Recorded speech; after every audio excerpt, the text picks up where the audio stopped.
Alright, good afternoon everyone. Magandang hapon sa inyong lahat. Sino rito? You are blessed that you're here this afternoon. Pastor Jeff po. Okay, so anyway, yung global family natin, last night, 8 p.m. and 8 a.m. So yung 8 a.m., marami mga taga East Coast nag-join. Mga taga kusasang lupalop ng New York at New Jersey, West Virginia, North Carolina, mga nag-join. And also 8 p.m. Right? Anong tumutunog-tunog ba yan? Okay lang yung Marvin. Naayos ni Marvin. Yung 8 p.m. naman, marami naman dyan available. So, please do join us sa WhatsApp community natin kasi ang sarap dyan, nagmi-meet ng plenary sa Zoom. May isang song na praise and worship. I share the word for like 10 to 15 minutes and then nagbe-break out into rooms. Kaya masaya po sa Zoom. Ano? Thank you sa birthday girl din. Nasa online si Ate Lara Teng. Yan ang boss ng Zoom Philippines. Thank you for the Zoom account na nagagamit ng church natin. So again, we're having a series called Close Encounter. Alam nyo? Okay, yan. Yung Close Encounter po, we'll be talking about these stories of individuals na na-encounter si Jesus and their lives were never been the same again. And I do believe, pag na-encounter natin si Lord, hindi tayo mananatili the way we live our lives. And if you look at the story, even sa Old Testament, when Jacob wrestled with God, umika-ika na lang siya. Literally, hindi na siya lumakad the same because he wrestled with God. But not just literally, spiritually, emotionally, relationally. At yun po yung goal ng series natin, na makita natin itong mga tao na to na naka-encounter kay Lord. Now, eto may bonus ako sa inyo. Ang dahil natin QR code, ano? Kasi mga bata member natin, ano? Yung mga seniors, ano yung QR code? GCash ba yan? Hindi po GCash yan, okay? Yung QR code po, magkakaroon kayo ng access sa devotional. We're putting so much resources para pag nanood ka ng preaching, meron kang 5-day devotional every day, Monday to Friday. Not according to the topic po. So yung topic natin ngayon, pag-uusapan, may 5-day series. So ano bang topic natin ngayon? About kung makakaboto ba ng online sa Senado. Hindi nyo, okay? Baka mag-walk out yung kalahati rito. Hindi yun ang topic natin. Kaya puro kayo, ano lang ang nyo eh. Hindi. Itong daily devotion para everyday, lumalim kayo sa pananampalataya sa Diyos. You know, ang dream ko bilang pastor, and this is most pastors' dream, na hindi lang kayo nagko-consume ng salita ng Diyos pagka Saturday, o sa ibang kaso, Sunday service. Na yung exposure nyo sa salita ng Diyos, hindi lang naririnig nyo sa pastor nyo. That you personally develop the habit of reading the Word of God. Amen? Iba kasi pag kayo na nagbabasa. Iba pag may relasyon ka sa Diyos. Tama?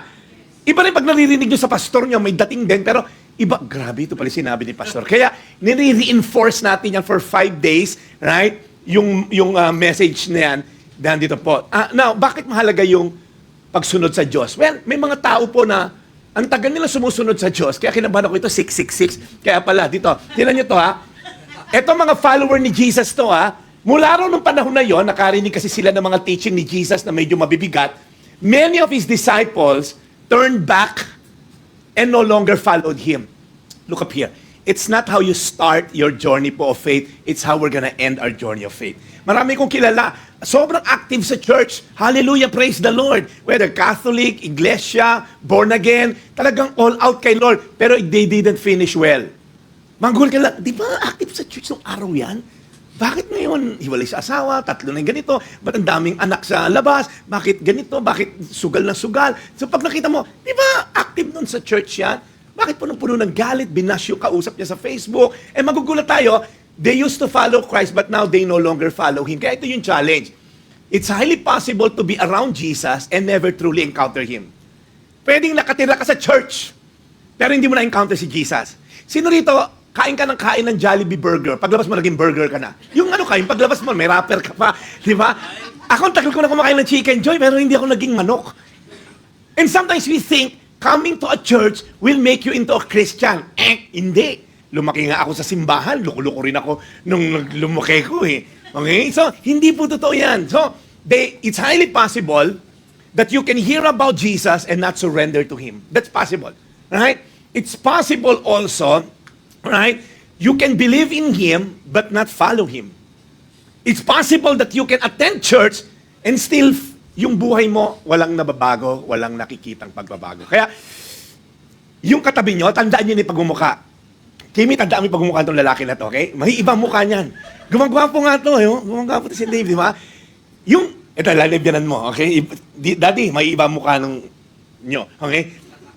Parang may nagbabago sa'yo, hindi ka na palamura.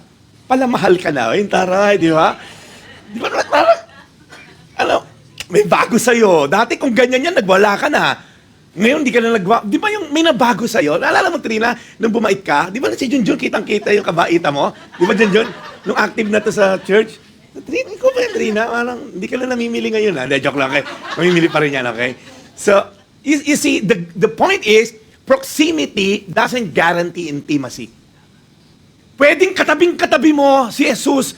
Paglinggo, feeling mo, oh, hallelujah. Paglabas mo, si Satanas na katabi mo. Sino yung katabi mo?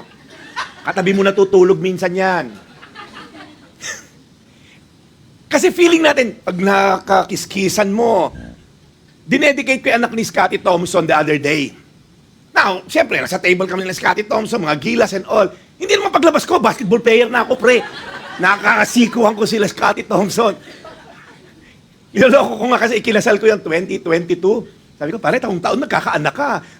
Pangatlong dedication ko na sa 3 anak nila, puro lalaki. So, kadikit ko siya, pero hindi naman paglabas ko, galing ko na mag-basketball. And sometimes we feel like that. Nasa loob ako ng simbahan. Mabait ako. Lahat dito mabait pag may pastor. Hindi mo katabi mo?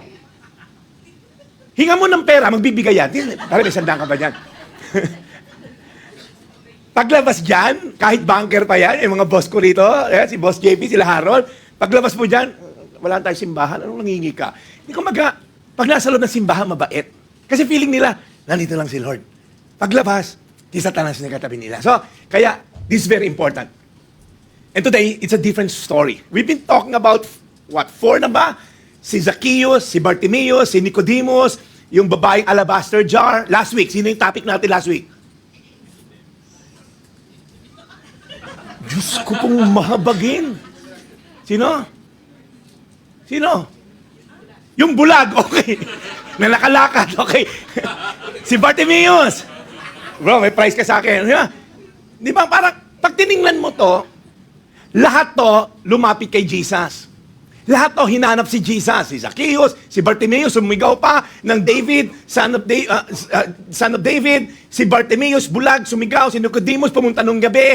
Yung babae may alabaster jar, lumapit kay Jesus, binasag yung jar, pinuna sa paa. Eto, kakaiba to, pare. Ito, hindi na to hinahanap si Jesus. Kaya sa mga tao dito, hindi kasi, Pastor, yung mga kinikwento mo, lumalapit kay Jesus eh. Ako hindi ko gusto lumapit kay Jesus eh. Yung mga nanonood dito, marami dyan, malayo kay Jesus. Mga kaway-kaway. Mga 3 milyon yung nanonood sa atin ngayon sa social media natin. Hindi, 300 lang pala. So, lahat sila, hinanap si Jesus, pero the story is different. Tinawid ni Jesus yung dagat. Sinuong niya yung bagyo. Okay? Willing siyang maging unclean, maging marumi, pagtungtong niya kasi simenteryo. Ang mga Hudyo hindi tumutungtong sa simenteryo because they don't want to do anything with dead people. So willing yon. Sinuong ang bagyo, tinawid ang dagat, tumutong sa simenteryo para makita lang ang isang baliw. Sino ito baliw? Sa pagmamahal. O yung taray. Yung birthday girl ba natin? Wala ko rin ba? Kapit lang, Dana. Andyan na yan. To visit this one man, tinaboy, kinulong, kinadena, sinuka ng lipunan, tinawid ni Jesus lahat upang bigyang muli siya ng pag-asa. And we're gonna ask this question, ikaw, feeling mo ba, hindi ka nakarapat-dapat sa awa ng Diyos? Sino dito parang pakiramdam mo, Pastor, sa sobrang sama ko, parang hindi na ako worthy para mabibigyan ako ng Diyos. Right? Feeling mo ba minsan sobrang laki ng kasalanan natin, right? Na kahit misis mo hindi ka kayang patawarin. Sino dito parang dumating na sa puntong ganon? Yung mga anak mo parang, Dad, sa ginawa mo, unang-una wala na ipapamana sa amin. Di ba? Sinugal mo lahat. Right? Yung parang kahit anak mo, sinusumpa ka, sobrang chaotic ng buhay mo. Tapos, ang solusyon mo, mawala na lang sa mundo na to. Kasi ayaw ng magulang mo, ayaw ng asawa mo, ayaw sa'yo ng anak mo, ayaw sa'yo ng lipunan mo, and worse, ayaw pa rin sa'yo ng aso mo. Diba parang lahat na lang, pati aso mo, na alaga mo na, ayaw pa rin sa'yo. So, parang sobrang chaotic. And today, we entitle our sermon, When Jesus Steps into Your Chaos. We're going to look at Mark chapter 5, verses 1 to 20, at titignan natin yung kwento na to. Right? So, yung storya na to, babasahin ko na rin isa-isa, tapos we're gonna glean some truth. Sabi nito, again, ito yung simula. Bigyan ko lang kayo ng background muna, okay? Para lalo nating malatag at magbibigyan ng importansya yung pagpunta niya ron sa isang sinasapian ng demonyo na to. Alright? Ito nagsimula yung araw ni Jesus. Kasi gabi na itong nangyari, kukwento ko eh. Tinunan natin yung umaga. Again, Jesus began to teach by the lake. Umaga to. The crowd that gathered around him was so large, he taught them many things by parables. So, sinimula ni Jesus yung araw niya sa pagtuturo, nandun siya sa tabi ng lake, libo-libong tao, nagpipreach siya, right?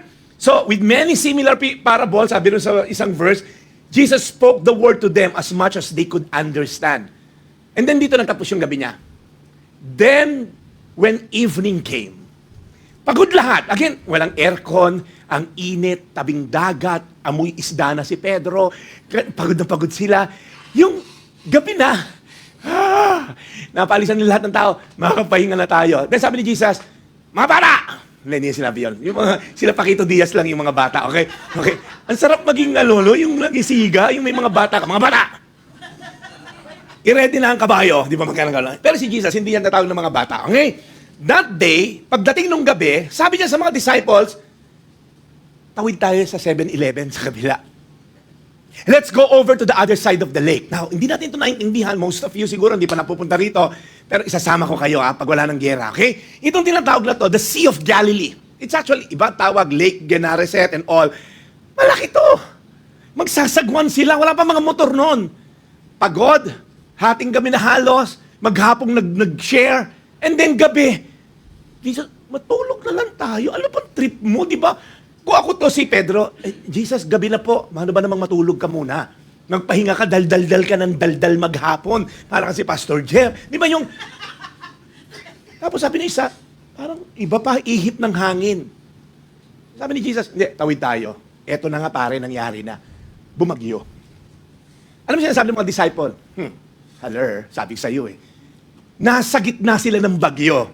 Kasi kung ako yun, sabi na kasi malahimik na lang gabi na eh. Si Jesus nag-insist, bumagyo sa gitna ng dagat. Now, hindi na natin pagkukwentuhan yan dahil another story yan, magandang preaching din yan.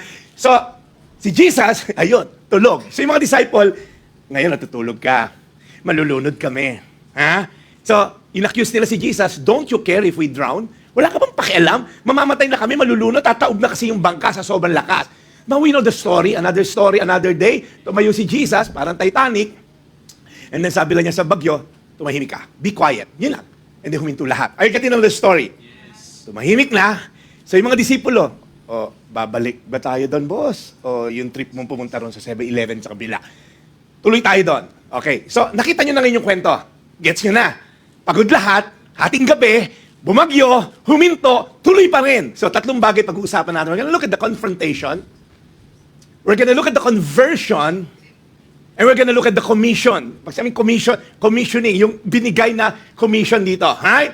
So how to be found when you're hiding, how to be freed when you're being controlled, and how to be sent when you want to escape. So pag-usapan muna natin yung confrontation kasi ang kulit ni Jesus, pagod na lahat, okay? So tingnan natin, pagdating nila, they went across the lake to the region of Gerasenes. Right? So Jesus intentionally, he crosses into a Gentile territory. Yung pong Gerasenes, it's a modern-day Jordan. Right? Napunta na ba kayo sa Jordan? Tagaroon si Michael Jackson. Okay? So, hindi na kasi Michael Jordan. So, it's a place of mga Gentile. Hindi pumupunta ron ng mga Jew, yung mga rabbi, yung mga Pharisee, will never dare to step into those places.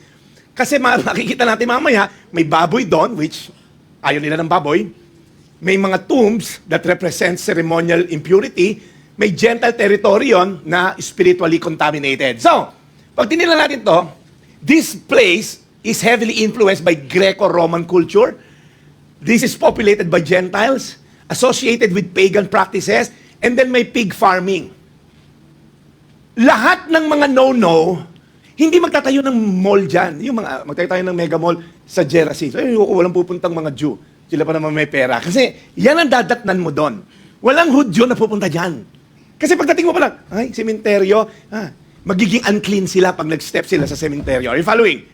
Tapos may baboy pa na ang baho. Di ba? Magkababoy. Lumaki ko sa baboyan eh. So alam ko yan kasi may baboy po kami nung unang panahon. Kasi kami isa sa pinakamayaman sa Nueva Ecija. Ang taray! Hindi, mga baboy lang yung mga kapatid ko. Ang baboy sa bahay. Hindi. Nanonood pala yung nanay ko. Hindi, malinis sa bahay nanay ko. Hello. So pag tinignan nyo, ito yung modern day Gerasenes. Kikita pa ngayon yan. Pagpunta mo Jordan, ayan, nandiyan yan. Yung Decapolis, yung 10 cities, kung saan ipapupunta yung mamaya itong demon-possessed, it's still there. 2,000 years ago. Ayan o, available yan. Mapupuntahan natin yan. Dadaling ko kayo dyan. Kasi iwanan ko na kayo doon. So, Ate Nessa, dadaling kita doon, okay? Now, when Jesus got out of the boat, eto na pre, yung mga disciple, ayan na tayo. An impure spirit ng lalaki, a man with an impure spirit, came from the tomb to meet him. Now, kung ikaw sila Pedro, ano ba naman itong malas natin, pre? Pagkatapos ng bagyo, eto baliw. Hindi lang to baliw, pare. Itong lalaki na to, this man lived in the tombs.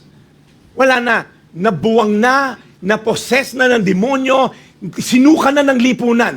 Nakatira to sa sementeryo, and for a long time, this man had not worn clothes. There's already loss of dignity, socially isolated, dehumanized. Alam natin na pag nakadamit, maayos. Di ba mga taong grasa nga? Di ba pag nakita natin, kawawa naman, walang saplot. Ito, for a long time. Everybody say long time. At hindi lang yung pre. No one could bind him anymore, not even with a chain. So meron siyang demonic power. Sobrang lakas na tong tao na to. Right? And then it says here, kasi madalas, he often been chained hand and foot, but he tore the chain apart and broke the irons on his feet. No one was strong enough to subdue him. Hindi na kaya ng external control yung internal uncontrollables niya. Maaaring hindi ka nakatira sa graveyard, maaaring hindi ka pinatanikala, pero sino sa inyo rito at one point in your life, o may kakilala ka, na talagang kailangang itanikala? Kasi magnanakaw, magda-drugs. Sino rito yung naging addict ka sa Alcampor? Yung mothballs, may mga kilala ko, sinisingot yun eh. Alam mo yun, Ron? May mga ganong addict sa Alcampor. Okay, so, eto addict ka lang sa asawa mo. Ang taray han, holding hands pa. Ang taray naman na itong mag-shota na to. Parang bago kasal lang kayo, ha? Yung wala nang makapigil sa'yo. All human effort ginawa na sa'yo. Pero nag-fail. Iginapos ka na para hindi ka makalayas pag midnight sale sa Mega Mall. Okay? Inilayo ka na sa boyfriend mong tamad at walang pangarap sa buhay. Pag tinanong mo yung boyfriend, ano bang trabaho mong iho? Ay, sundalo po ako, soldier ako. Saan? Sa Call of Duty po. Ay, ang taray, sundalo sa Call of Duty. Ano ba yan? Modern Warfares? Hindi, doon ako sa may pastor. Pag tinanong, anong trabaho? Kaya ikaw, physically nilayo ka na doon sa boyfriend mong walang pangarap sa buhay. Alam mo, minsan, hindi nga chain, pero ito na, pinarehab ka na. Alright? Pinaban ka na sa lahat ng sugalan na pagkor. May kamag-anak kayong ganon? Nakakapag-ban na. Nag-work ako sa hotel industry na may casino. May mga listahan kami ng ban na. Si Mr. Chua, ban na yan. Okay, Mr. Chua, sorry, hindi makakapunta rito, Mr. Chua. Yung misis nyo, pinaban na kayo eh. Ay, hindi. Sinong misis ko? 3 misis ko eh. Lahat po sila, pinaban na kayo, Mr. Chua. So, pinarehab ka na. Lahat na ng rehab center, Alcoholic Anonymous. Kung hindi man yan ang chain mo, some of you ito, nag-overdose ka na. Drunk driving. Kung hindi ka pa rin mapigil, ikukulong ka na. Alright? So, paano pa mapigilan kasamaan mo? So, maaaring hindi ka nakatira sa graveyard, maaaring hindi ka naka-chain, pero ano yung mga ina-apply sa yung effort para mapigilan yung kasamaan mo? Yung iba, ito na lang solusyon. Patayin na lang yan. Mabuti pang mamatay ka na lang. Narinig niyo na sa nanay niyo yun? Ang lakas mong kumain. Mabuti pang mamatay ka na lang. Wala namang ganun, no? Kinukumpel lang tayo minsan. Ako nun, ang lakas mong kumain. Pero pag yung baboy namin, kumakain na malakas, tuwan-tuwa yung nanay ko. Sabi, anak, sino ba na yung anak nyo? Ako yung baboy. Pag ako malakas kumain, galit ka. Pag yung baboy kumakain, masaya ka. Di ba parang, minsan, hindi mo maintindihan. Yan na lang ang solusyon. Now, tinan nyo to. Tinan nyo to. For he had often been chained, no one was strong enough. And maybe that's you today. Maybe ikaw to na nanonood ngayon. Maybe meron kang tinatago. Lahat tayo may graveyard. Lahat tayo may sementeryo. Lahat tayo merong hidden na tinatago na, pag nalaman to, nakakahiya. And some of you are fighting it. Pero, lagi kang talunan. Nakapag-porn na naman ako, talo na naman ako. And maybe, the reason why you're here today, the reason why you're watching today, because God wants to set you free. Amen? O lahat kayo perfect na rito. Wala nang kailangang ipa-free sa inyo. So yung pong mga nandito sa audience, wala po, perfect lahat. So, kakusapin ko na lang yung camera. Paki-close up mo lang sa akin. Hindi ko natitingnan tong mga to, okay? So, but seriously, look up here.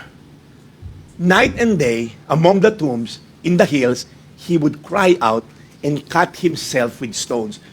Gabi tong demonyo na to, hindi siya mapatay-patay. Kasi wala mong authority binigay si Jesus eh. Alright? Pinakat na niya, hindi mamatay-patay, hubot-hubad, tinaboy na ng lipunan. So pag tinina mo, yung sigaw niya sa gabi, siguro narinig ni Jesus in His Spirit, tatawirin ko yung bagyo, tatawirin ko tong dagat, para isa-isa lang baliw na yon na tinapon na ng lipunan. And maybe you're here today. At parang pakiramdam mo, hindi naman concerned si Jesus sa akin.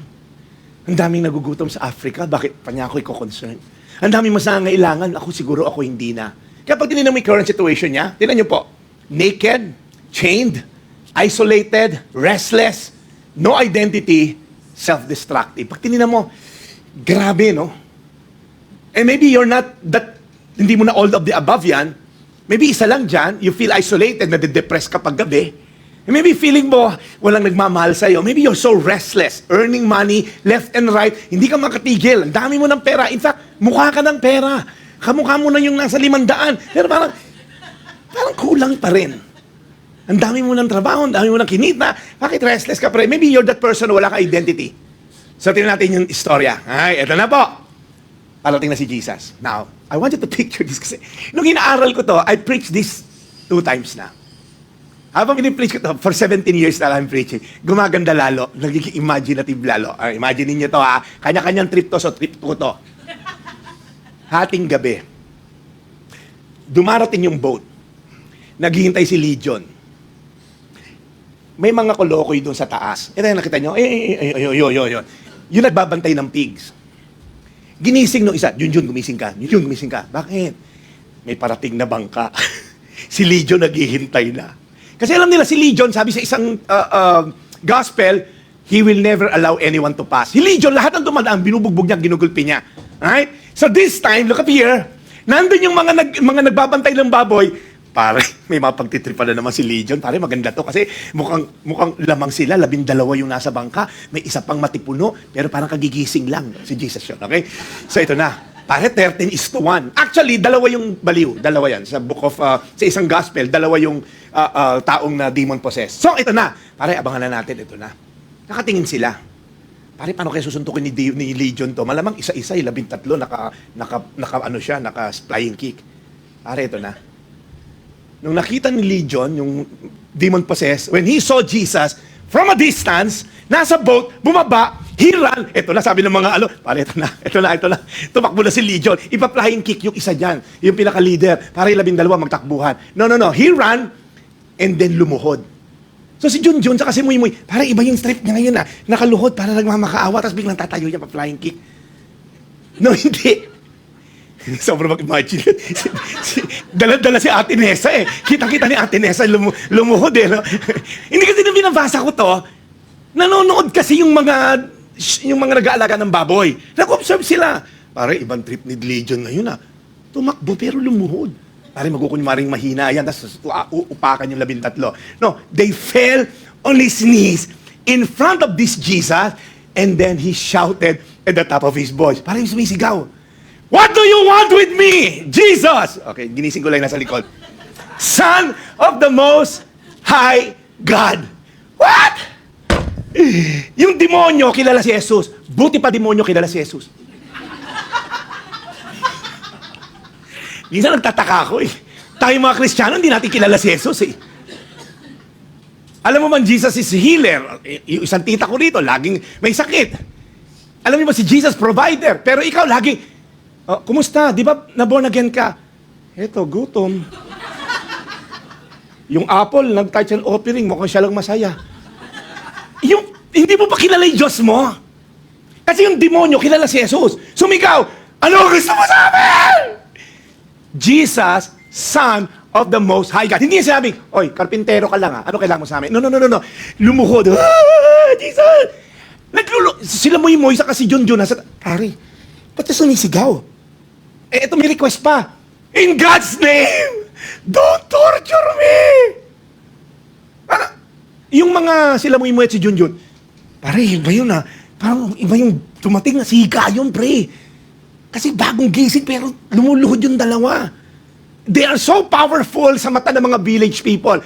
Tinali, kinadena, tinatanggal, hubot-hubad, nangahabol, and puro kagat, puro kalmot. Duguduguan siya everyday. Sumisigaw siya ng sigaw ng demonyo. And here, don't torture me. Kasi ano ba sabi ni Jesus? For Jesus said to them, come out of this man. Si Jesus hindi kailangan sumigaw. Ano may mga man of authority?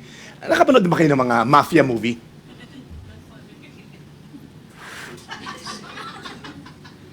Itaob nyo na. Alam niyo yung ganun lang? Yung simple na, di ba? Yung walang, yung, hindi yung kailangan magsisigaw. Minsan nga, nagpatay na yung kasi, uy, tango pa lang, alam na. Pare, taob na rin natin. Si Jesus hindi sumigaw. Sabi lang niya, come out of this man, you impure spirit. Not even open for discussion. Hindi sabi ni Jesus, try nyo naman, lumabas. No. Direct command, it's not just suggestion. Lumabas kayo, masasamang espiritu. Naglabasan na sila Phoebe. Si Lawrence, naglabasan. Pastor Jim, nakita doon, di ba? Pinapatawa ko lang si Marvin, nakatulog eh. Kasi alas 12 pa lang, nandito na yung music team natin. Then Jesus asked him, anong pangalan mo? What is your name? The demon answered Jesus. Hindi siya pwedeng hindi magsalita, hindi siya pwedeng magsinungaling. Jesus, Son of the Most High God, di ba? My name is Legion. Now, ito yung tragedy. The man no longer speaks. Tinanggal na yung faculty niya to speak. Ang nagsasalita na yung demonyo. May mga misis kayong ganon? Yung pakilang itong mga misis. Hindi ikaw yan, ah. Yung sabi siya, Satanas ka! Di ba? Ay, parang napupusis yung boses, ah. May mga mister kayong ganon? Yung hindi na ikaw yung nagsasalita. Si Satanas na yan. Wala rito nun, kasi perfect po yun nandito sa audience, okay? Ang pumapasok lang dito, perfect lang, okay? Yung mga nandyan yan sa may TV. The man no longer speak with his own identity. His humanity has been buried beneath the oppression of the devil. Sabi ni Jesus, ano pangalan mo? Legion. Bakit? For we are many. Right? Ang legion po consists of 5,000 to 6,000 soldiers. Ano ginawa nung demon possessed? Si Legion, he begged Jesus, kailan? Again and again. Not to send them out of the area. In another translation, not to send them to the abyss. Huwag muna kaming dali sa impyerno. Alam kasi nila ang ending ng mga demonyo sa impyerno. Pero nakakapag-ikot-ikot pa sila ngayon eh. Sino may katabi mo? Nagawi ba yan? Si Ate Nessa, kanina pa, si Ate Nessa marami sa NKTI noon. Nakakapag-ikot-ikot pa sila rito. Pero sinabi ng mga demonyo, huwag muna kami patala sa impyerno.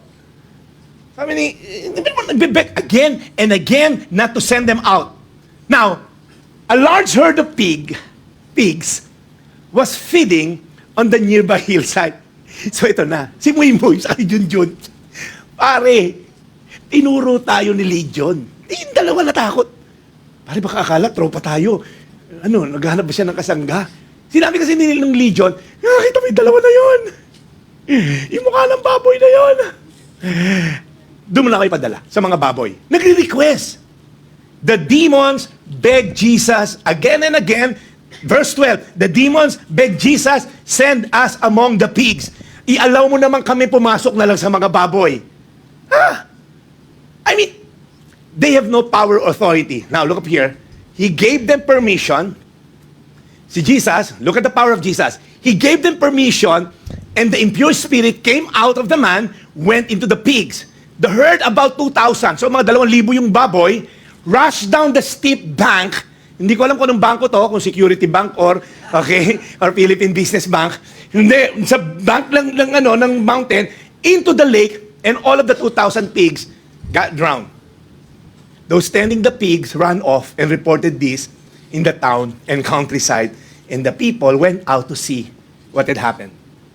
You see, point number one, Jesus never negotiated with evil. He exercised authority over it. Hindi siya nakikipag-negotiate. O ano bang plano nyo? O ano? Pagbigyan nyo na yung... No. There's no spiritual struggle. No battle scene, no contest, no uncertainty. Jesus just speaks out of authority. Kasi minsan, masyado natin pinalala kasi Satanas. Naku, malakas yung power ni Satanas, hindi kaya si God. No, walang contest dito. In the ancient world, yung mga nag-exorcist, kailangan na maraming seremonyas, may magical formula, may incantation, may lengthy ceremony. Si Jesus, ganun lang. Lumabas ka dyan. Ganun lang. Nasa mid pa nga si Jesus. Lumabas ka dyan. Feeling ko lang, tatanungin ko si Jesus pag nakita kami, Jesus, nasa mid ka ba? Kasi nasa mid ako nung pinipreach ko eh. Walang, hindi siya yung, ito, may hawak akong wand, Excalibur, hindi ko ano man yung ano na yon. Illuminati, Excalibur. Walang ganun. Wala. But Jesus does none of those things. He expelled demons solely by His own authority. Yung presensya pa lang niya, natakot na yung demonyo. Sino sa inyo masyadong pinapalakas ang demonyo? Many Christians live as if Jesus and Satan they have some sort of competition. Pag tinignan niyo yung Book of Job, if you read the Book of Job, si Satan nagmamakawa kay Jesus. Kaya lang naman yan si Job mabait. Pinagbibigyan mo O bigyan mo ako ng permiso. Bibigyan ko ng sakit yan. Nangingi siya ng permiso kay God. It was never a contest. Parang, ito picture niyo, para hindi niyo mapalakas si Satan. Para lang siyang aso na may leash. Alam niyo yung leash? Yung tali. Chewy, hanggang dyan ka lang. Balik ka dito. Nangangagat ka ng mga tao Chewy, kunin mo yung, ganun lang itsura ni Satanas kay God. Meron siyang leash. Himingi siya ng permiso. Hindi siya ganun ka-powerful. We sometimes give Satan so much power over our lives. The devil may be active, but he was never in charge. Di sino sa inyo ito, parang feeling mo, nako, si Satanas to. Nako, si Satanas yung may kagagawa na to. Sino sa pananaw mo mas makapangyarihan sa buhay mo? Si Lord o si Satan? Lord. Pangalawa, Jesus saw a man where everyone else saw a monster. Wala na, tingin na nila ron sa monster na yan. Sumisira ng mga chains, sumisigaw sa gabi, umaalulong, and then nagkakat ng sarili. Monster yan. Lumayo tayo niya, si Jesus saw a man. Bakit? Sabi ni Jesus, what's your name? Jesus asked for the man's name. Bakit? Surely Jesus already knew kung ano pangalan. Tama? Because Jesus is doing something deeper. Sineseparate niya yung man from the demons. Ano yung sinabi? We are legion. Ito yung tsura ng legion. Ang legion consists of 5,000 to 6,000 Roman military soldiers. To communicate kung gaano ka-overwhelming tong nasa katawan ng tao na to, we are legions. Na-occupy na yung katawan ng tao. Sa sobrang powerful din, sobrang hina ng tao, na-occupy na siya. So, this man's entire identity has been swallowed nung bandage nitong demonic spirit. Right? So be careful. And yet Jesus saw a man. Jesus saw a man created in His image and likeness. Sino sa mga tao sa inyo, ang nakikita niya ba, wala nang pag-asa to? O minsan ba mapagmaliit tayo sa tao? I hope hindi Yung mga trabahador natin, kasambahay, hardinero, yung security guard, wag yung titingnan mababa kasi they're created in the image and likeness of God. Sino nito, dahil mataas posisyon mo sa bangko, yung mga security guard, mabababa tingin mo. Wala rito, wala namang manager dito sa bangko, puro vice president to. So, sino dito parang feeling mo dahil mas mataas inaral mo, mas mababa iba na hindi nakapag-aral? Don't ever do that. They're created in the image and likeness of God. May matututunan at matutunan ka kahit sa magtataho, magbabalot, meron silang alam na hindi mo alam. Kaya be careful lang when we look down on people kasi they're created in the image and likeness of God. Implication for us today. One of Satan's greatest strategy is identity distortion. People begin defining themselves by their addiction, by their failure. Wala akong kwentang tao By their trauma, by their failures. Bata pa lang kasi ko, pastor. Sinasabihan ako, wala akong mararating Kaya, hindi talaga ako nakalayo. Hanggang dito lang talaga ako. Bata pa lang si Hebo, ganyan na yan Sabi ng mga pamangkin. Kaya tinan mo, pastor, huwag niyong sasabi yun. Kasi pag sinasabi niyo yun na talaga magiging ending noon. Pastor, bata pa lang yan, ganyan na yan. Tumanda na yan, wala pa rin narating. So, be careful. Your struggle may describe you, but it will never define you. Kung may failure ka, I often use this. Ginagamit ko palagi ito kasi ang ganda lang, pero I think it's up today. If you think you've blown God's plan, nag-addict ka, nag-prostitute ka, kung anong maging trabaho mo, at makalayo ka kay Lord, if you think you've blown God's plan, rest in this, my beautiful friend. You're not that powerful. Sabi mo sa katabi mo, may plano sa'yo si Lord. Yeah, may kasama himas pa si Ate Apple. May plano sa'yo si Lord. May plano sa'yo si Lord. Anong label ng mundo pinaniwalaan mo imbes yung truth ni Lord sa pagkakalikha sa'yo? Ano yung label ng mundo? I'm a failure. I am nobody. Wala akong kwenta. Hiwalay ako sa asawa. Yun ba yung tingin mo? Dinefine ka na ba ng failures mo? Wala na akong marating, Pastor. Pastor, hindi ako college graduate eh. Pastor, ano ko eh? I don't know. Okay, number 2. May 10 minutes na lang ako. Tapusin na natin to. Skip na lang natin to. The conversion. Modern culture is filled with people who live among the tombs. Buhay physically, dead internally. Tingnan natin to na convert siya. Now, when they came to Jesus, they saw the man. Di ba? Itong mga pigs herdsman, yung mga nagbabantay ng baboy, pare, matino na. Nilagyan ni Pedro na siguro ng tibabal, and then normal lang kausap, kakwentuhan na ni Jesus. Ano ba nangyari sa'yo? Wala po maalala eh. Ganito, paano mo nabibreak yung chain? Ganito, ganyan, kakwentuhan.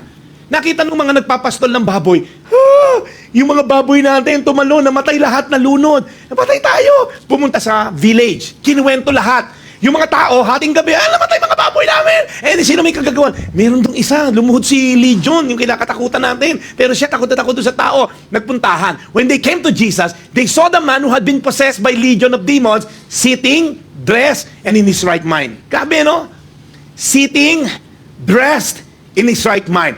Hulaan nyo, ano reaksyon ng taong bayan nung nakita yon? Again, you have to understand si Legion, kinakatakutan nila yon. Tinatali nila ng kadena, nakakawala. So, dilaki na nila sa simenteryo. Nakita nila, matino, nakadamit, matino pag-iisip. Hulaan nyo, ano naging response nila? And they were afraid.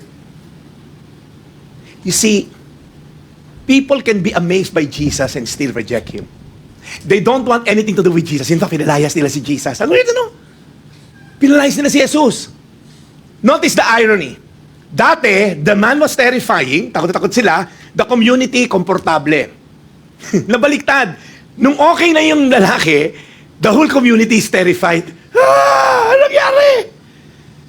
Pag tinignan nyo sa book ng Mark, lagi yung response ng mga tao, laging when they saw something miraculously impossible nangyari, they always feel afraid. When Jesus calmed the storm, alam mo yung reply ng mga disciple? They were all terrified. Sino to? Bakit pati yung bagyo sinusunod siya? May nakakita lang to ng mga demonyo, pinalayas. Sino to? Ba't niya napalayas yung demonyo? You see, people can be amazed by Jesus and still reject Him because they saw suddenly the power of God. They realize, itong mga taong bayan, they weren't merely dealing with the teacher. Kahit yung mga disipulo niya, hindi lang to teacher, hindi lang to rabbi. Pinahinto yung bagyo, pinalayas yung demonyo. Sino itong kasama natin?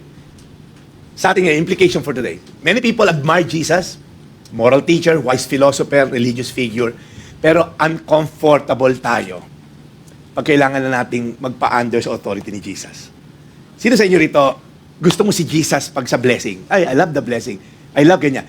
Pero yung kautusan niya, pag hindi fit sa'yo, ayaw mo.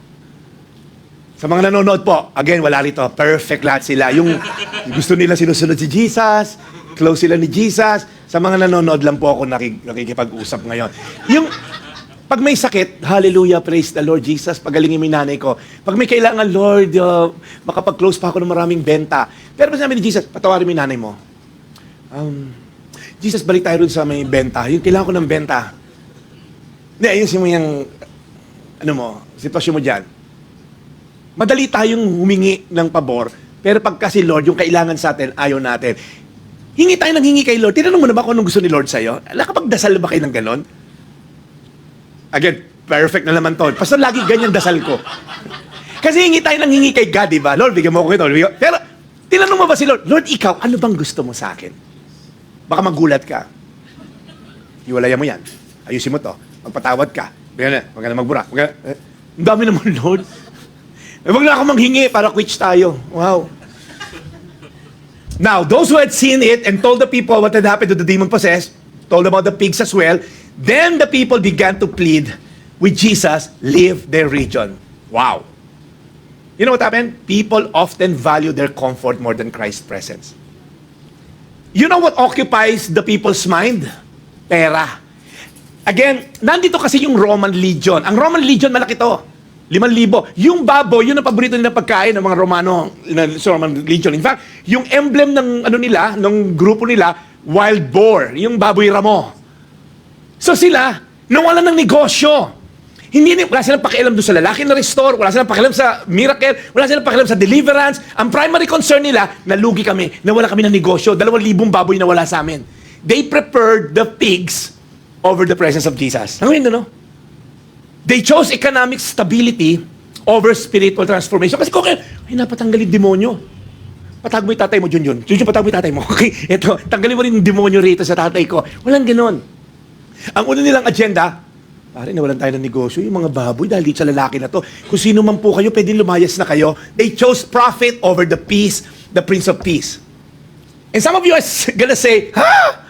Siyempre, God tayo. Talaga ba? Talaga bang mas priority natin si God?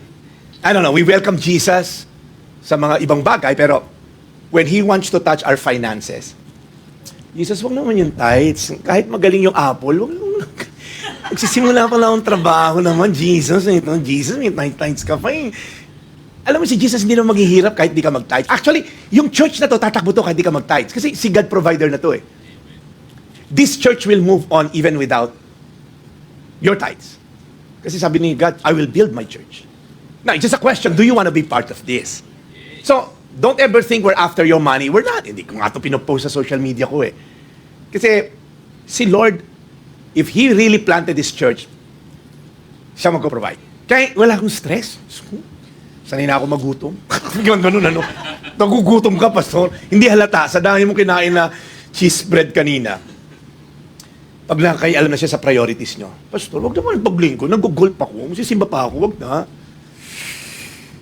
When He touches our relationship, pastor, gwapo eh, hindi nga Christian. Pastor naman, Lord, gwapo. Ayoko na mag-comment. Baka may nanonood na naman tamaan. Alam mo, minsan, feeling ko rito, galit kayo sa akin. When He touches our comfort zone, i-reach out mo yan. Ikakapi ko yan. Makautangan pa ako niyan eh. Di ba parang, when was the last time lumabas ka out of your comfort zone to share the gospel? Kailan?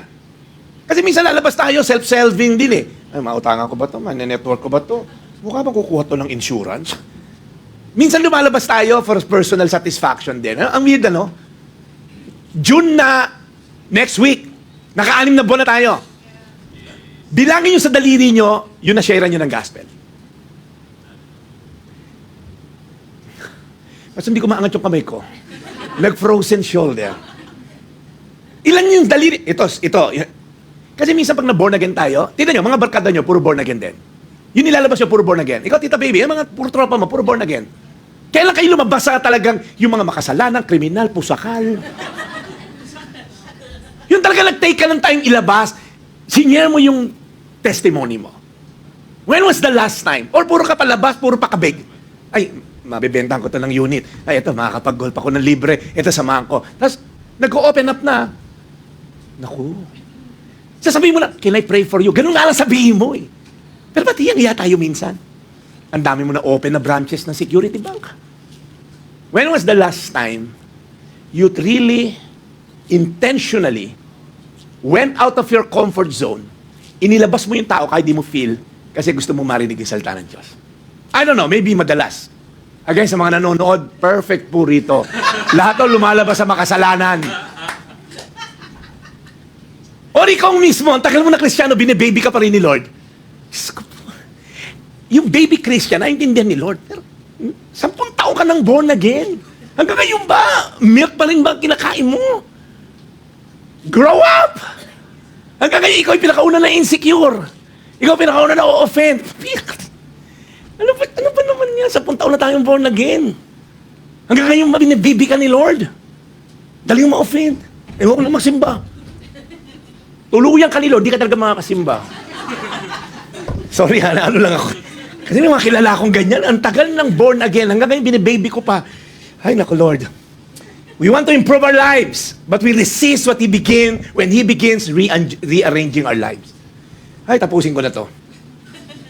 yung mga taong bayan, they preferred the pigs more than Jesus because of their valuables. Look up here. Your value is not dependent on your valuables. Hindi ngunit naka-Hermes ka na bag, mas valuable ka dun sa nakasikosana na bag. Hindi ngunit CEO ka, mas valuable ka dun sa janitor. We sometimes think our accomplishment determines our worth and value. Kaya pag nag-fail ka, wala akong worth and value. Kay Jesus, hindi. Come as you are. You don't have to perform.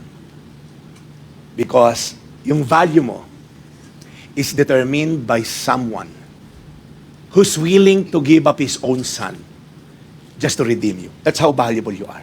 Because value is determined by how much someone is willing to pay.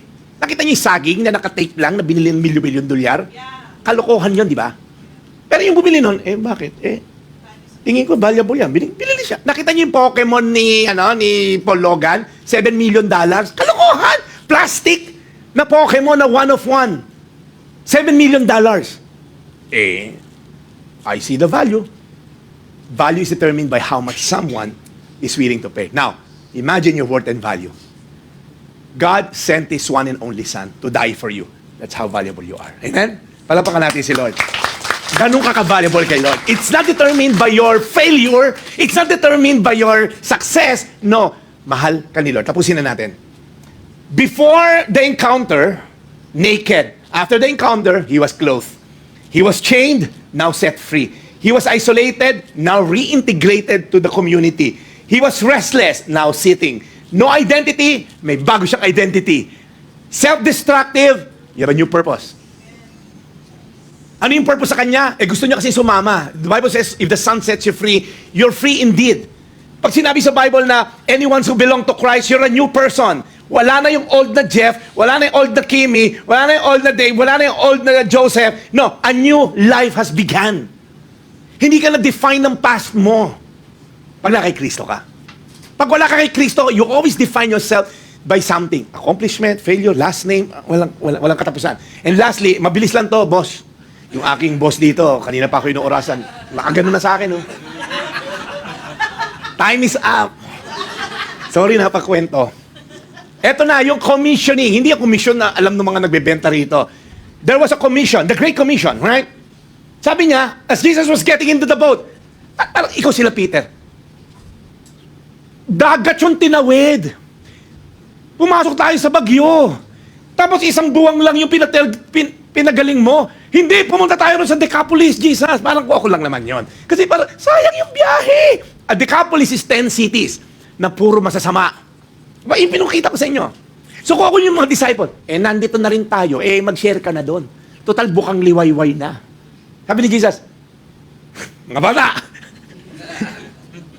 isang panahon tayo sa barko. Parang, isang bangka, parang, pinagod mo kami para sa isang baliw. That's how Jesus loves you. Pabalik ka. And the man who had been demon-possessed begged. Ang weird. Nung puno-puno siya ng demonyo, nagbe-beg siya. Lumayo ka sa amin. Oo, pakialaman. Nung nawala yung demonyo, nagbe-beg pa rin siya. Sa'yo na ako habang buhay. Grabe, no?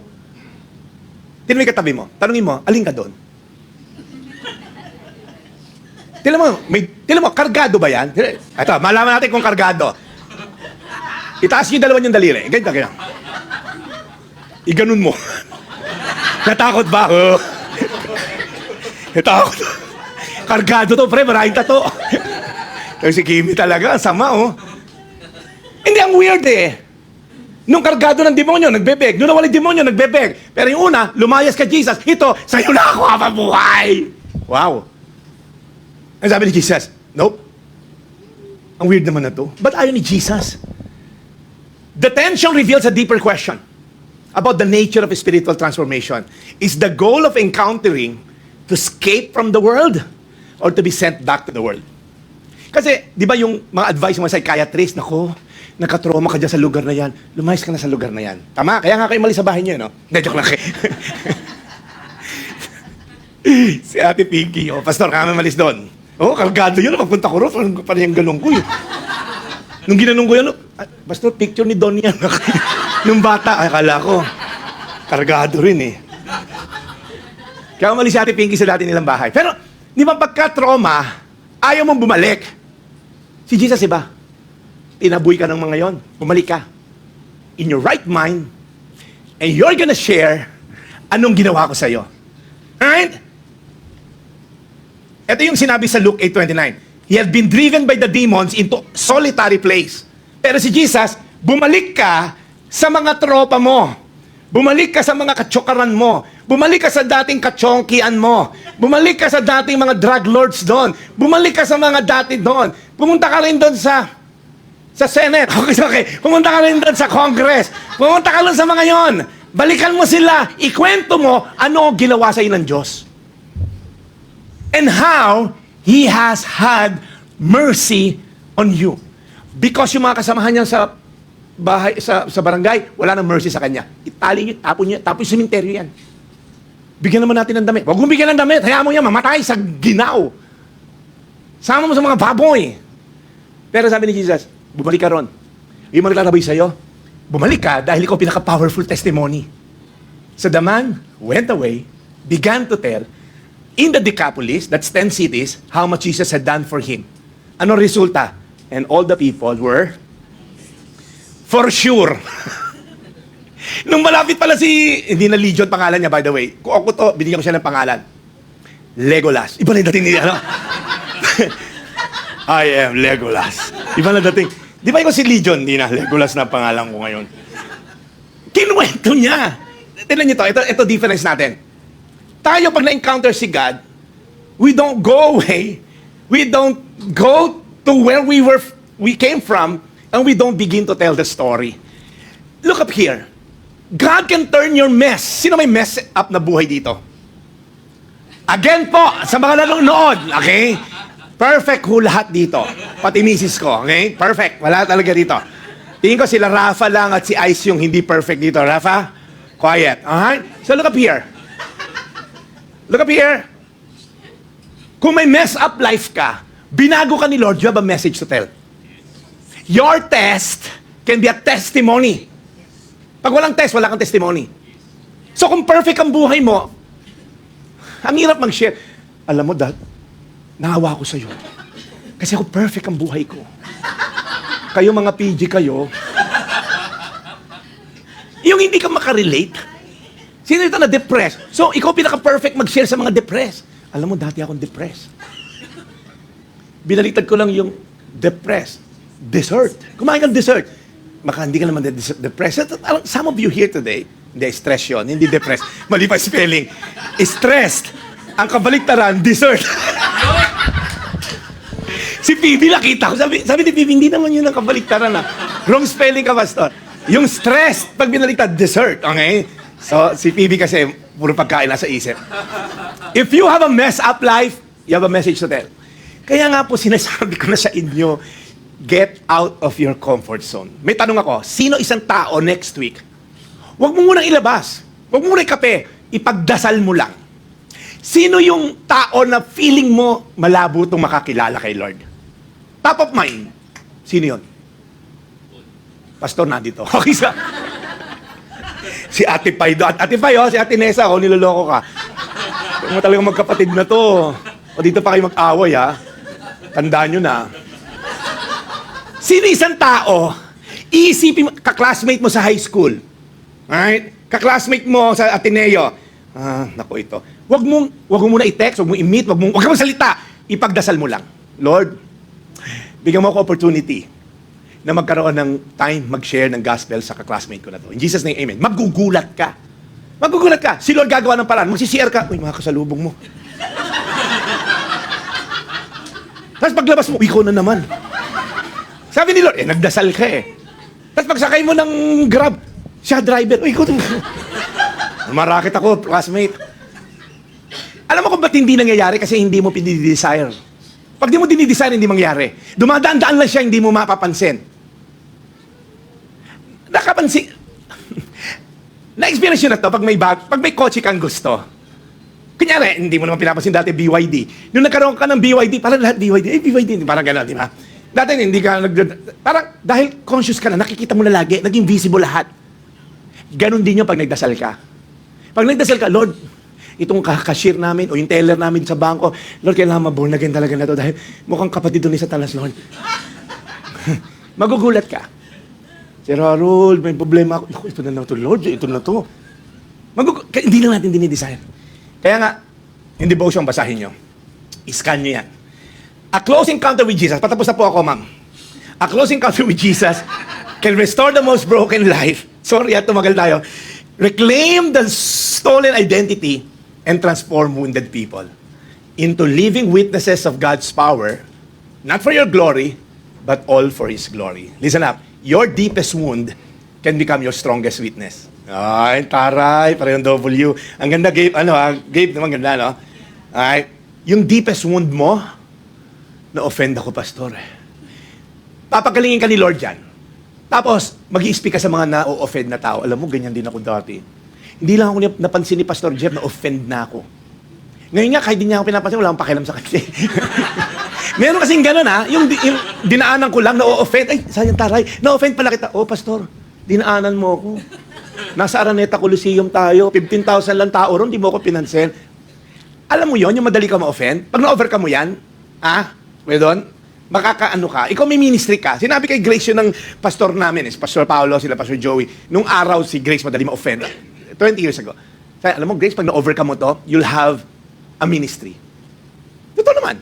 So, ikaw ngayon na meron kang challenges, you can have a ministry for God. Amen? When Jesus steps into your chaos. Grab the communion element. Tayo. Sasagutin natin to with the communion. Iko-commit natin to. I'm gonna pray, right?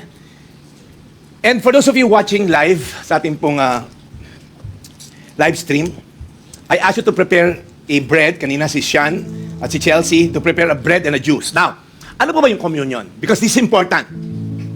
Jesus, look up here, the ending of the book of Mark, there's another man who's naked. There's another man who's full of blood. There's another man in the story who's shouting as well. In fact, ang sigaw niya, my God, why have you forsaken me? So there's another man in the story, hanging on the cross, bloodied, and headed towards a cemetery. But this time, no one came. Yung lalaki, sumisigaw, "Ah!" Tinawid ni Jesus ang dagat para siya pagalingin. Si Jesus, bloodied, naked, almost torn, and he was shouting, my God, ba't mo ko pinabayaan? And this time, hindi bumaba yung tatay niya to save him. Why? Because he was trying to save you and me. He was putting upon himself the sin of the world. That's why when the Bible says in Isaiah 61:10, He has clothed me with garments of salvation. There's the word clothe. We were naked. Remember Adam and Eve? They saw they were naked. They tried to clothe themselves. But ultimately, Jesus Christ's death clothed us with salvation and His robe of righteousness. We cannot be righteous by good works. Some of you think, pag mabait ako, nasusot ko yung robe of righteousness, papapasukin ako sa langit. We cannot go to heaven by good works. The only way to go to heaven is to wear the robe of righteousness that Jesus offers. Sabi niya, I'm giving you a robe of righteousness for our salvation. So if you're here today, excuse me, and feeling mo kailangan ko maging mabuti to have that robe, no, you can't. It's the death of Jesus Christ at the cross 2,000 years ago. Yes, He headed to the graveyard, but on the third day, He rose back to life. Amen? To save you and me. Kaya wala nagligtas kay Jesus doon sa krus. Otherwise, we won't be saved. But thanks be to God, we are saved because of His death. That's the greatest intervention. He intervened in history to save you and me. Let's bow down our heads. Lord, maraming salamat. Ikaw ang Diyos na buhay, na namatay para sa amin. Nabuhay ka sa ikatlong araw upang makumpleto ang salvation na tinatamasa namin ngayon. So, Panginoong Jesus, as we partake of communion, we're being reminded na hindi namin kayang iligtas ang aming sarili, at dahil sa katawan mo, na pinako sa krus, Lord, kami ngayon ay naligtas. The great exchange. Lord, maraming salamat sa ginawa mo willfully. Hindi ka pinilit, ginawa mo while we were still sinners. So Lord Jesus, we will forever be grateful. As we partake of this bread, we're being reminded that you love us so much. You're willing to cross heaven to earth just to save us. Hindi lang dagat ang tinawid mo. You came from heaven to earth to save us. Wow. Thank you, Jesus. Let's partake of the bread. Lord, here's the juice that we're about to partake. Ito po, Panginoon, nagsimbolo ng iyong dugo. Sabi mo sa salita mo, without the shedding of the blood, there's no forgiveness of sin. Kaya, Panginoon, ngayon, tulungan mo kami maintindihan lalo yung pagkamatay mo sa krus. Ikaw ang nagbigay daan para kami magkaroon ng buhay na walang hanggan. Kaya, Lord, ang response lang namin, just being grateful. Because we cannot save ourselves. We cannot repay you. Lord, this is our spiritual act of worship. We offer our bodies as living sacrifices to you. Lord, sa mga tao, Lord, hirap mag-surrender sa iyo. May mga area sa buhay nila, sexuality, financially, immorality. Lord, mga issue ng pride, unforgiveness, anger issues. Mga issue, Lord God, ng pride na parang feeling namin mas magaling kami sa lahat ng tao. Lord, ngayon, inaayos mo na yung puso nila. To submit, Lord God. Yung mga madaling ma-offend, may insecurities kami, and may pa-victim mentality kami minsan. Lord, sa totoo lang, ang dami naming issues, pero sobrang mahal mo lang kami, sinatyaga mo kami, one battle at a time. So Lord, today, may we go out of our comfort zone, and as you commissioned us to go and make disciples of all nations, Lord, help us to accomplish the mission. And as we partake of this juice, we are being reminded, you went ahead of us.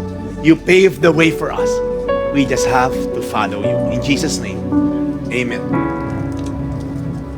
But I was just reminded of that song. The word trust means to put your full weight.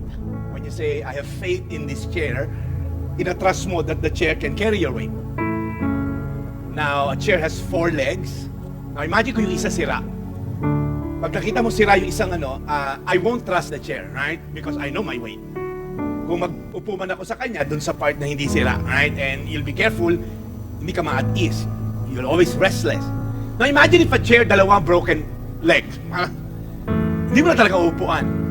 Because I cannot put my full weight on that piece of plastic.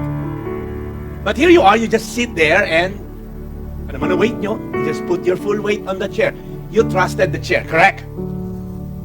But sometimes, I don't know about you, when it comes to trusting God, parang si God isa lang yung, ako lang siguro to, but we trust Him pero may plan B tayo. Or, hindi mo siya fully tinatrust kasi, Lord, baka hindi mo kaya yung bigat ng magiging consequence pag sinunod kita eh.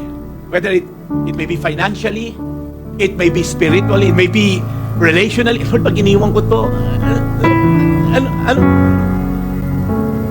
unfortunately, we trust the chair, we don't trust God that much. I'm speaking for myself.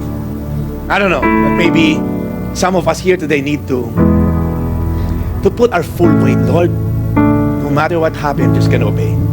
I'm just gonna trust you. In fact, some of it might not make sense. Pagtatawa na lang ko sa Ateneo, pag ginawa ko yung pastor. Pagtatawa na lang ako sa Las, pagtatawa na lang ako pastor, mga high school batch ko, I don't know. And here's the worst part. If you don't know what God wants, how can you trust someone that you don't commune with every day? That's why I'm begging you, read your Bible every day so that you'll have a greater sense of trust to this God. Not just on a Saturday, but on a daily basis. The more you get to know this God, the more you trust Him. If you don't have a relationship, you cannot trust anyone. I don't trust anyone. Just say, total stranger. Hindi ko naman kita kilala eh. But I trust my wife. I trust my kids. I trust my friend. Because I know them. Now imagine a God who knows you and loves you so much. I want to challenge you today. Ang ganda ng kanta, no? Sobrang minister lang ako kanina. Habang nandun ako nag-worship, ako sabi ko, Lord, I'm sorry. Parang tinras ko tong chair na to. Hindi ako nagdadalawang isip. Basta umuupo na lang ako. I don't even think twice kung kaya ko.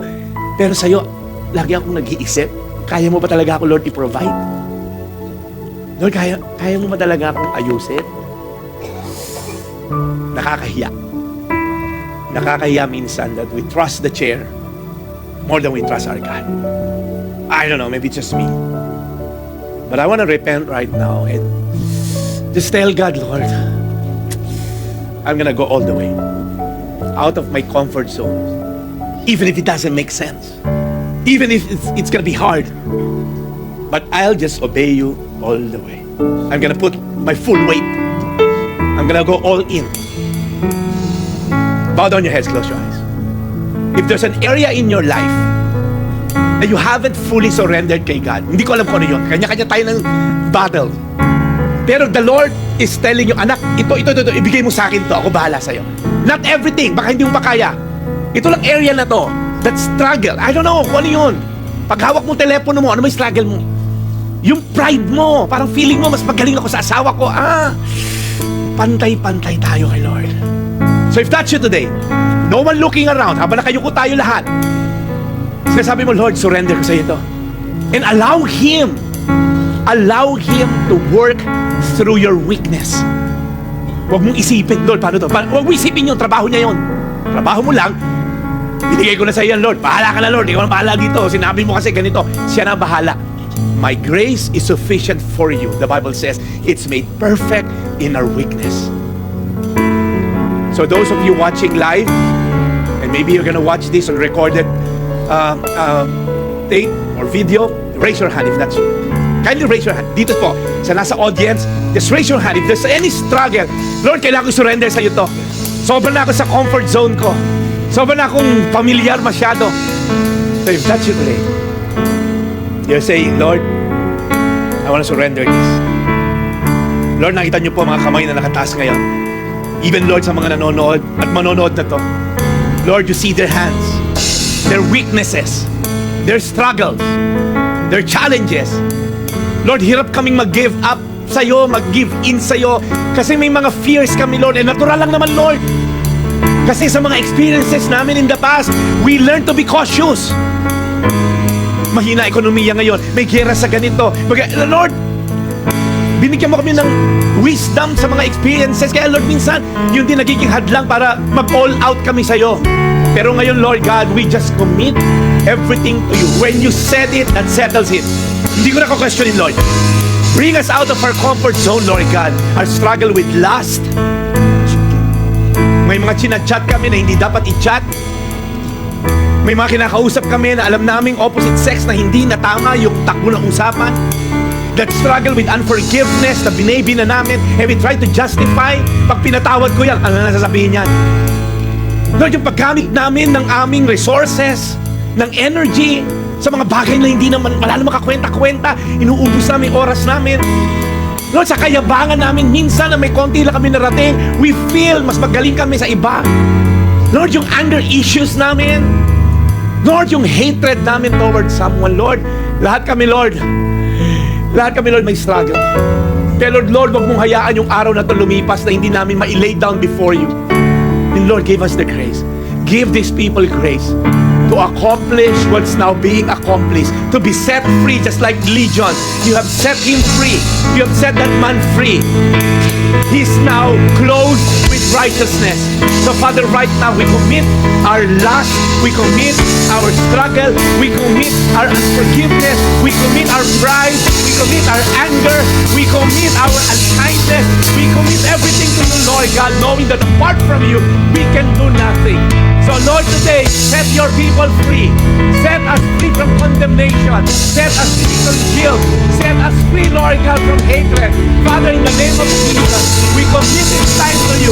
And every God's people say, Amen, Amen. My soul, oh, don't you get shy of me.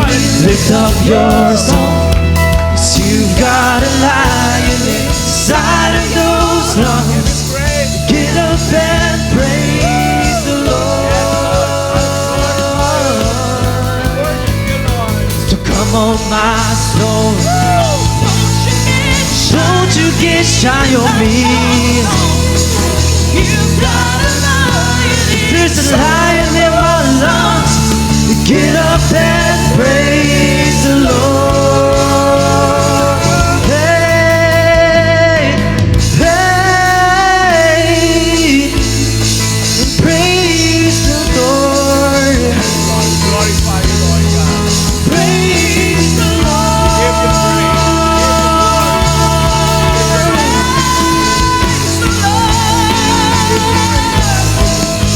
So I throw up my hands and praise you again and again. Yes, Lord. We worship you, Lord. 'Cause all that I have is a hallelujah, hallelujah.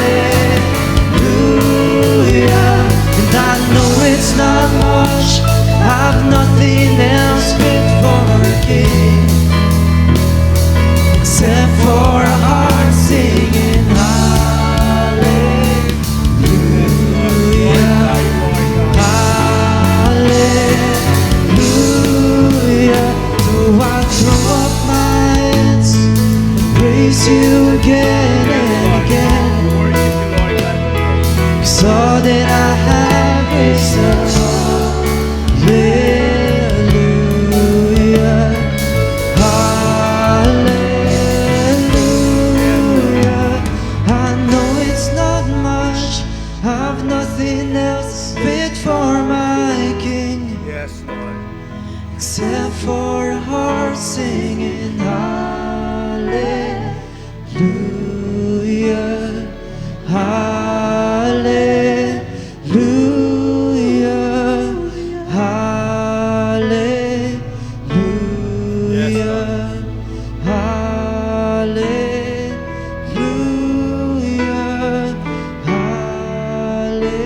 Yes, Lord.